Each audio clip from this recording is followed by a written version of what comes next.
بسم اللہ الرحمن الرحیم۔ السلام علیکم۔ سٹوری البم میں خوش آمدید۔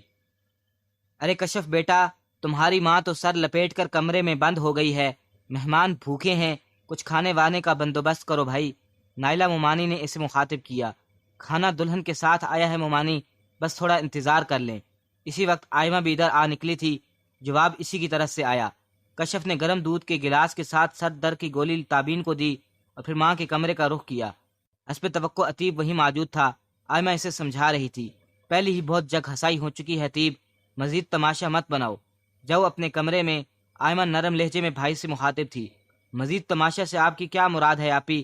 تماشا لگنے میں کوئی کسر رہ گئی ہے کیا؟ وہ زیر خند لہجے میں مخاطب ہوا۔ آئمہ نے گہری سانس اندر کھینچی۔ میں تمہاری ذہنی کیفیت سمجھ سکتی ہوں۔ ہم آج اس لڑکی کو بیاہ کر لائے ہیں تو یہ کڑوا گھونٹ صرف دنیا والوں کے سامنے اپنے بھرم کی خاطر پیا ہے، لیکن یہ ضروری نہیں کہ مجبوری کے اس بندھن کو ہمیشہ کے لیے اپنے گلے کا توق بنائے رکھو۔ فی الحال وقت گزرنے دو، پھر کوئی فیصلہ کر لیں گے۔ پریشان کیوں ہو رہے ہو؟ آئمہ نے لاڈلے بھائی کو پیار سے سمجھایا۔ کشف نے شاکی نگاہوں سے بہن کو دیکھا، مگر اس وقت اس سے بحث کرنا مناسب نہ سمجھا۔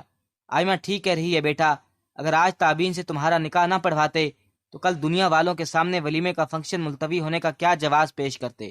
فی الحال صورتحال کی نزاکت کو سمجھو۔ اگر یہ رشتہ نبھانے پر تمہارا من مائل نہ ہوا تو ہم تمہارے فیصلے کی پشت پر ہوں گے۔ شادیاں بھی اسی دنیا میں ہوتی ہیں، اور نباہ نہ ہو سکے تو طلاق دینا آج کے دور میں کوئی ایسے اجنبی کی بات نہیں۔ تم ہرگز پریشان مت ہو، بس کچھ عرصے کے لیے مجبوری کا یہ بندھن برداشت کر لو۔ فائقہ بیگم نے بھی بیٹے کو مطمئن کرنا چاہا۔ عتیب جواب میں کچھ نہ بولا، بس خاموشی سے اٹھ گیا۔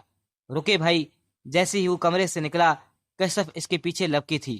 عتیب نے سواریہ نگاہیں اس پر گاڑی۔ جو کچھ ہوا اس میں تابین کا کوئی قصور نہیں، کسی اور کے کیے کی سزا اسے مت دیجیے گا، اسے نرمی سے پیش آئیے گا۔ کشف نے جھجکتے ہوئے بڑے بھائی کو مخاطب کیا۔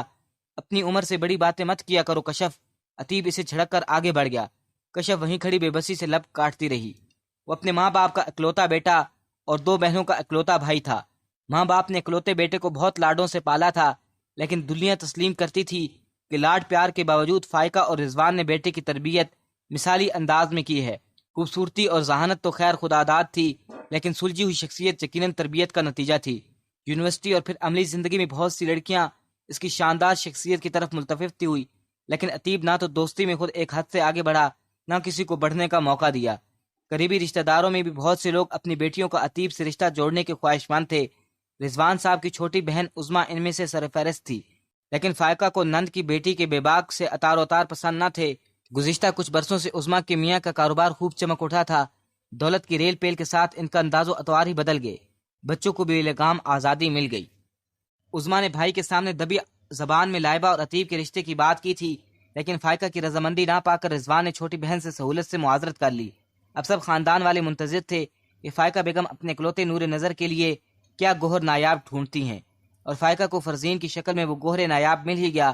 رضوان صاحب کے ایک دیرینہ شناسہ نے دونوں خاندانوں کا آپس میں رابطہ کروایا۔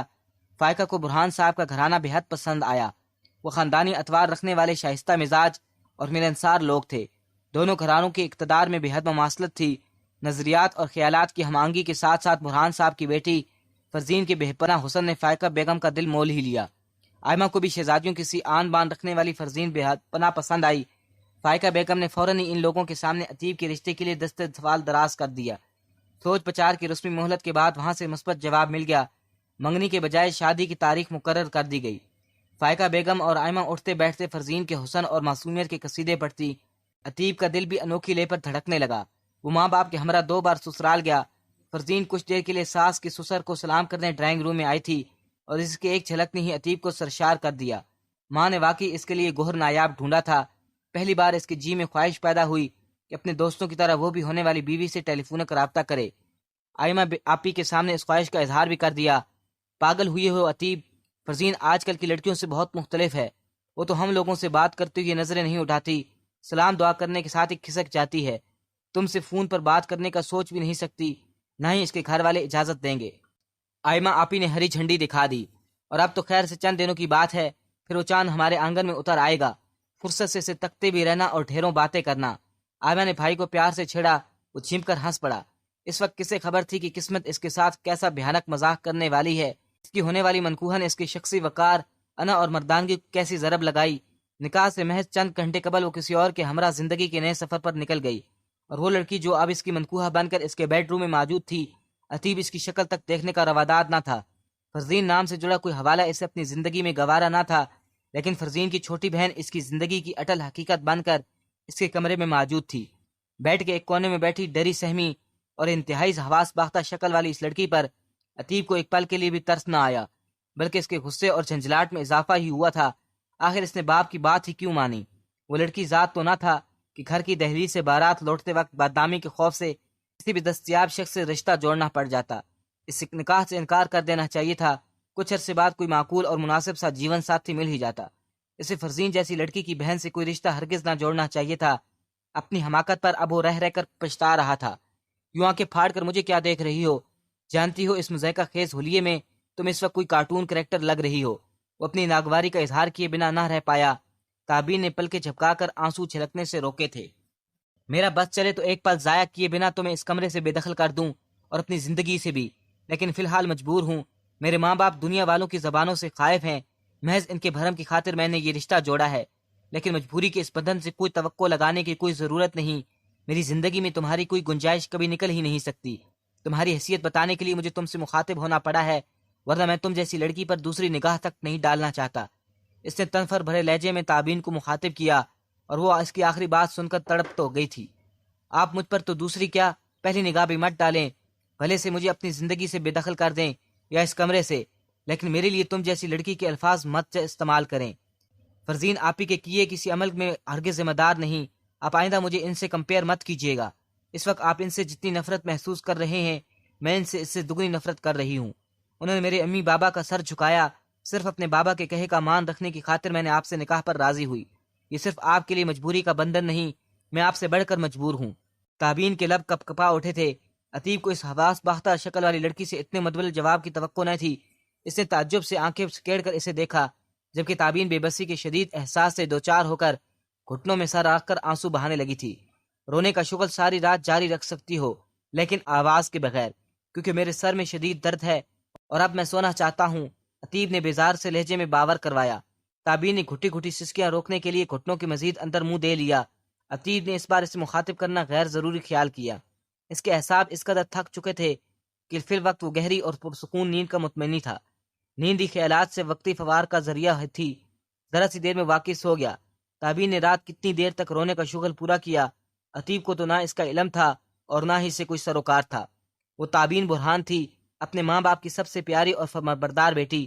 ختیجہ نے اپنے چاروں بچوں کی تربیت مثالی انداز میں کرنے کی کوشش کی، لیکن اس تربیت کا صحیح عکس تابین کی ذات میں ہی چھلکتا تھا۔ زین ختیجہ اور برہان کی پلوٹی کی اولاد تھی، دلکش نکوش والی گوری چٹی بہت پیاری بچی۔ دادی اور پھپھیاں اس کے لاڈ اٹھاتے نہ تھکتی۔ اس لاڈ پیار نے اس کی طبیعت میں تھوڑی سی خودسری پیدا کر دی۔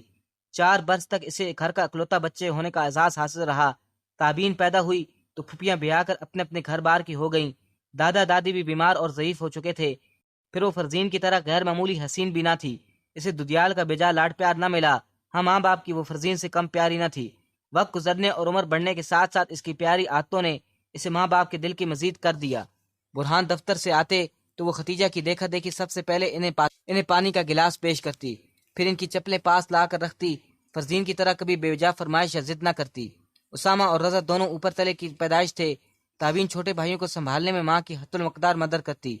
ماں کے منع کرنے کے باوجود اس نے چھوٹی عمر سے ہی گھر کے کاموں میں بھی ان کا ہاتھ بٹانا شروع کر دیا تھا۔ میری یہ بیٹی تو میری کسی نیکی کا انعام ہے برہان صاحب۔ ختیجہ تنہائی میں شوہر کے سامنے بیٹی کی تعریف کرتی، برہان مسکرا دیتے۔ فرزین بھی ماں باپ سے پیار کرتی تھی۔ اپنے سے چھوٹی تابین سے بھی اس کے دوستانہ تعلقات تھے، لیکن وہ فطرتاً منموجی اور لاپرواہ قسم کی لڑکی تھی۔ شعور کی منزل پر پہنچنے پر ماں نے دونوں بیٹیوں کو اچھائی اور برائی کا فرق اور صحیح اور غلط کی تمیز سکھا دی تھی، لیکن وہ سبق جو تابین نے اپنی گرہ سے باندھ لیے، فرزین نے ان پر سری سری سا ہی غور کیا۔ مخلوق تعلیمی ادارے میں تعلیم حاصل کرنے کے دوران وہ اپنے کلاس فیلو کی محبت میں گرفتار ہو گئی۔ اس کا حسن ایسے ویسے میں سب ممتاز کرتا تھا۔ گھر سے بہت اہتمام سے پردہ کر کے جاتی، لیکن یونیورسٹی پہنچ کر دوپٹہ شانوں پر ڈھلک جاتا۔ دانیال بھی اس کی زلف کا اسیر ہو گیا۔ دونوں نے مل کر مستقبل کے لیے بہت سے عہد و پیمان باندھے تھے۔ انہی دنوں اس کے لیے عتیب کا رشتہ آ گیا۔ فرزین کے وہم و گمان میں بھی نہ تھا کہ ماں باپ اتنی جلدی اس رشتے کو سند قبولیت بخش کر شادی کی تاریخ بھی مقرر کر دیں گے۔